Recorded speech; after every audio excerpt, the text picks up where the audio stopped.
Dan Tara, sekarang kita sudah selesai dengan pembuatan daftar isinya. Cukup ringkas, cukup cepat, dan cukup rapi. Saya pikir ini cukup membantu teman-teman bila terkendala dan bingung gimana sih cara buat titik-titik ini.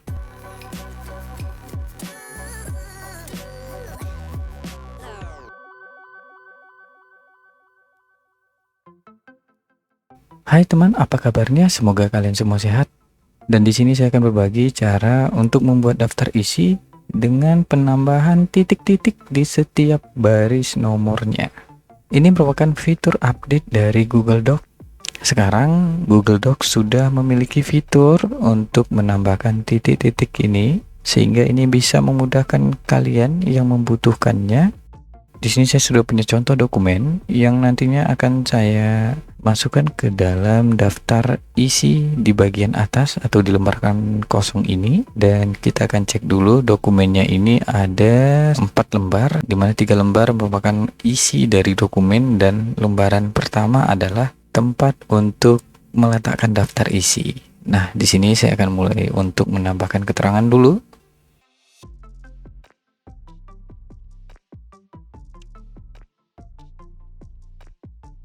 Oke, saya sudah selesai. Di sini saya akan coba untuk mengatur heading ataupun format dari setiap judul, subjudul, dan sub-subjudul yang ada di sini. Saya akan mulai dari judul. Di sini bab 1. Caranya itu tandai seperti ini. Kemudian teman-teman bisa langsung ke bagian style. Kalau di sini saya menggunakan Google Doc dengan bahasa Inggris. Jika teman-teman menggunakan bahasa Indonesia, di sini tulisannya biasanya gaya, dan klik aja di sini. Dan sekarang teman-teman tinggal pilih aja untuk judul ingin dijadikan sebagai heading berapa. Biasanya untuk judul itu dijadikan ke dalam heading 1 seperti ini. Oke, jika ukurannya terlalu besar, kita bisa kecilkan ukurannya terlebih dahulu seperti ini. Dan sesuaikan ukuran dari paragrafnya. Jika terlalu jauh, tinggal remove aja yang bagian ini, atas bawahnya. Nah, seperti ini. Sekarang formatnya sudah sesuai untuk bagian judul di bab 1 ataupun di lembaran kedua di dokumen ini. Dan kemudian saya masuk ke subjudul. Di sini saya akan langsung menandainya juga seperti ini. Kemudian saya pilih yang bagian style yang ini, kemudian saya pilih yang heading 2. Oke, di sini pastinya formatnya akan agak sedikit berantakan. Kita bisa susun aja kembali di bagian sini dan kemudian remove yang ini. Dan sekarang posisinya sudah kembali, walaupun ukurannya di sini lebih besar dari sebelumnya. Kita juga bisa untuk mengecilkan ukurannya di sini. Sesuaikan dengan kebutuhan masing-masing. Karena ini contoh, jadi saya biarkan aja seperti ini. Selanjutnya di bagian sub dari subjudul seperti ini. Dan di sini saya akan melakukan hal yang sama seperti judul dan subjudul, yaitu pilih yang bagian sini, style, kemudian pilih yang heading 3 sebagai sub dari subjudul.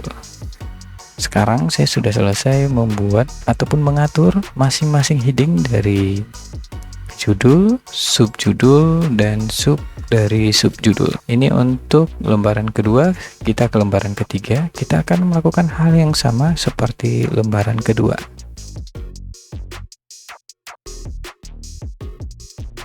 Dan pastikan teman-teman untuk pengaturan ini disesuaikan dengan teks teman-teman agar lebih terlihat rapi dalam pembuatan dokumen.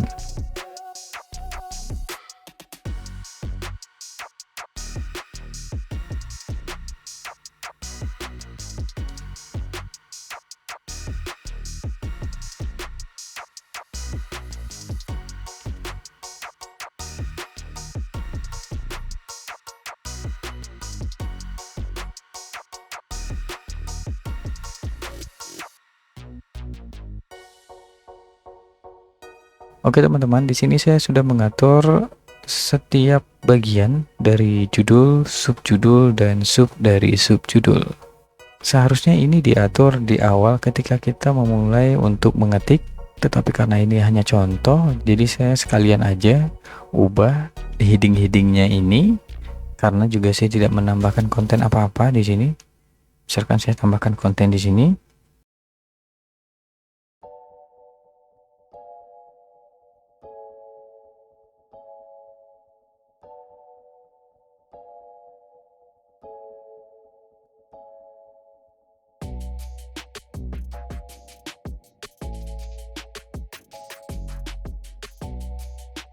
Oke, seperti ini. Misalkan ini adalah konten, anggap saja seperti itu.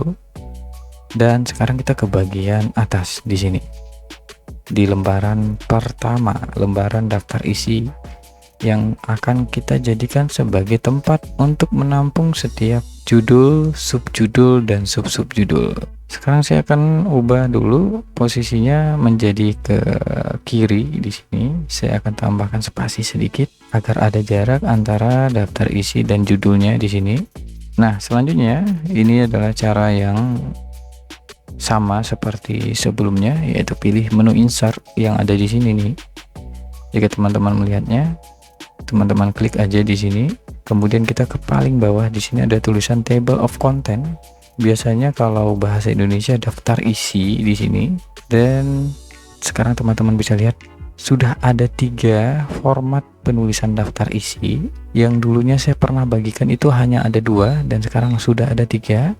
Dimana template pertama itu teks, template kedua itu link, dan yang ketiga ini adalah dotted atau titik-titik. Kita coba aja klik 1 kali, dan tara, sekarang kita sudah selesai dengan pembuatan daftar isinya. Cukup ringkas, cukup cepat, dan cukup rapi. Saya pikir ini cukup membantu teman-teman bila terkendala dan bingung gimana sih cara buat titik-titik ini. Oke teman-teman, beginilah cara pembuatan daftar isi. Sesimpel ini. Semoga ini bisa membantu teman-teman yang kebingungan, dan beberapa komentar menanyakan tentang cara pembuatan titik-titik ini, dan sekarang Google Docs sudah punya fitur ini.